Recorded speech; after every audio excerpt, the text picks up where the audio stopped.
Do you ever look out at your garden and feel overwhelmed? Weeds growing everywhere, lawn looking like it just gave up, and the overwhelming amount of things you feel like you have to do. You're not alone. Over the past 60 years, I've seen people who want to avoid their garden altogether to it becoming one of the highlights of their day. And today, with my super fun friend, Eddie the Lazy Landscaper, I want to share some tips with you to make gardening so much fun. But I don't want to leave this place. I mean, there's a hammock back there with my name on it. It starts with one simple mindset shift that will kickstart your love for gardening. Look at that. That's the epitome of fun. Look at him. He's enjoying himself. So you need to think of your garden as interactive. I always like to refer back to the famous book, Gardens Are for People, which encourages people to create great little intimate settings like this for different things like sleeping. Eddie the Lazy Landscaper would love that. And it should be quiet, obviously. And if you're shelling the peas, it should be sheltered from wind. If you're drinking, it should be level. And it's these intimate spaces throughout your garden that I think can be a lot of fun. Oh, absolutely. You know, my wife was kind enough to have a greenhouse built for me. Yeah. And when she's entertaining, it locks from the outside.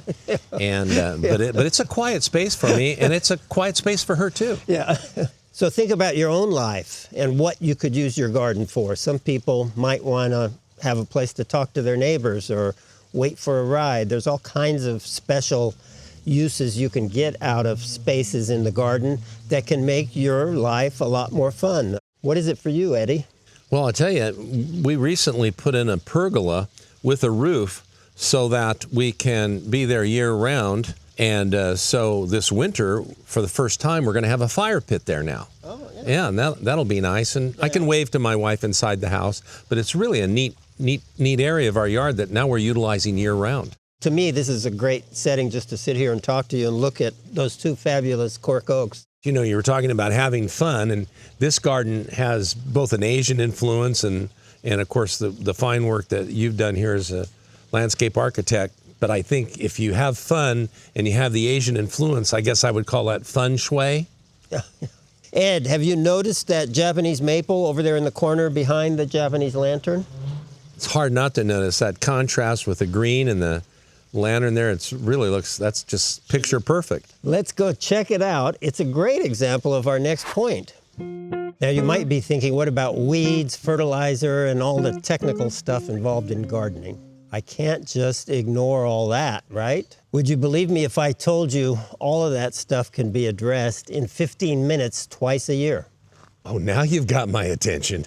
Look at that red maple behind us. A big reason why it's so spectacular is because of healthy soil.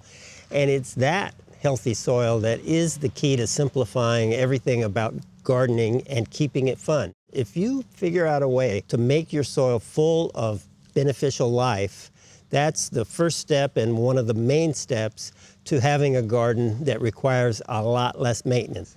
Well, as you know, John, I have been using your blend now for years. You know, I'm lazy, and it just fits perfectly in my personality. But then everybody else says, oh, you must have really worked hard in this yard because look how beautiful it looks, you know. And I go, well, you know, it's just a gift. So 15 minutes twice a year, even for you, that's not too much. Come on, I have 3 cups of coffee, I hold my breath and I run, and it's just great. You know, just throw it out there.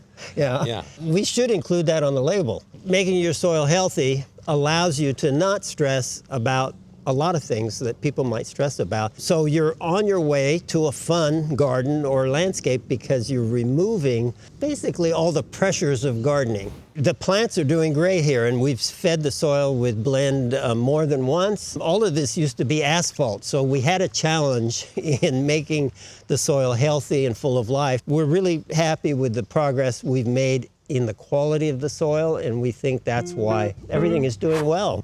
What if your favorite part of the day wasn't scrolling on your phone or flopping on your couch? Let's create little rituals in the garden that make it something we can look forward to. Ed, what are your rituals in the garden? I'm glad you qualified that because I have some rituals that I couldn't talk about. I love strolling around the garden with either a glass of wine or a cup of coffee in my hand. And I've learned now that rather than have the glass of wine in the morning and the cup of coffee at night, I reversed it now. So I do a cup of coffee in the morning and a glass of wine at night. But I love having a citrus tree close to the pool. And you ask why? Well, because when I can pick a fresh lime or lime quat and put it in my vodka tonic, wow. Yeah, so there's that convenience factor. Plus, I also love to smell the citrus when they're in bloom or blossoms. And it ties into one of my rituals, which is I just like to check on the progress of things. And right now I have 4 mature navel oranges, and so I'm constantly looking at those, and they're full of oranges this year. This is the 2nd year in the ground, and they're just turning color. And so I like to, on a daily basis, kind of follow the process of them maturing and changing color. It's really a neat thing to look at almost every day. I haven't yet tried one because they're just getting a little color now, but as we get a little farther to full maturity, I like to pick one and try them and kind of, for myself, see what they're like as they ripen. So that process can be enjoyed with all kinds of plants. For you to start, why don't you buy a plant that appeals to you in some way, either the leaf color or shape or the flower of it, and then watch it as it goes through whatever this special thing that it does. Make your garden fun by watching your plants grow. With our shift to focus on soil health, this brings me to my next point. Gardening isn't a productivity or beauty contest. If there's a weed here or there, definitely, if there's a pest here and there, it's not a disaster. Some people think much more healthy gardening ecosystems have a little bit of everything in them.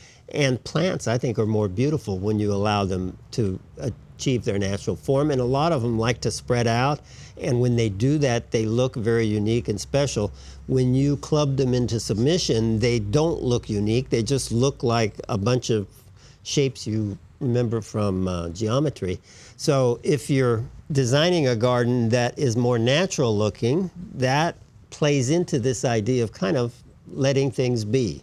Well, and you think about things like lavender and stuff. Why would you want to prune that? Why would you want to just let it? Yeah, and you want to pick plants like lavender that really don't need pruning because they don't usually get that big. Right. And then you want them to bloom their best. Right. And fields of lavender, though, so pretty. As beautiful. Well, obviously, and this is across the country, but look at what zone you're in. That's the best zone to plant native plants, which of course do so much better. So you don't even have to be an accomplished gardener. If you're using native plants, the success rate is very good. Start small. Start with a container plant or 2 and see how you like it.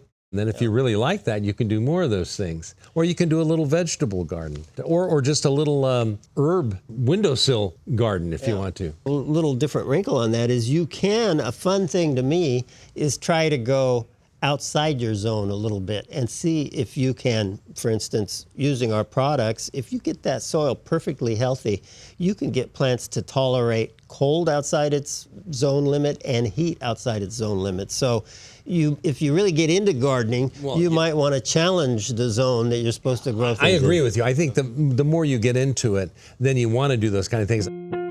You know, one of the beautiful things about having an ever-changing garden is it can be beautiful year-round. And when we think of colors, I'm not necessarily talking about planting annuals, which I don't do that much of. You can have perennials that will provide color, but I'm also just talking about things like differences in the way leaves change color, you know, from what you see in the spring and then what you see in the autumn going into winter. Eventually, a lot of them are deciduous and lose their leaves. The other thing I do, which is kind of my own lazy way to get color, is I have colored pots. And by doing that, I have year-round color, even if the plants that are in those pots don't bloom at all or aren't blooming for several months. It just gives me that other variety of the colorscape I like, and it's the lazy way to get color when you don't want to plant stuff.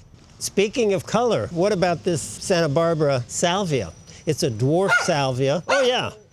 Yeah, Chip's a Chip, big... you do like it then. Yeah, I thought you did. It doesn't get too big, and it blooms like crazy more than once a year. That's what's neat about it. So it'll do the same thing, maybe even a little more profuse in the spring. And then it has a long spring where it blooms great, but then when you get into the middle of the summer, it doesn't bloom much. Yeah. And then as soon as the summer just starts cooling a little, even in August, it starts blooming again right through the fall up into winter. When I was on track team, I had a long spring, but boy, not now. No, I just kind of shuffle like this now. Gardening doesn't have to be perfect, it doesn't have to be fancy, and it definitely doesn't have to be stressful. And John, you know I'm living proof of that, right? I mean, I don't like to be all stressed up with no place to go. So I just stay at home and nap in my garden. To ensure you keep enjoying your meditative moments in the garden, this video right here will help you understand which organic ingredients are best for feeding your soil and creating a garden that requires minimal maintenance.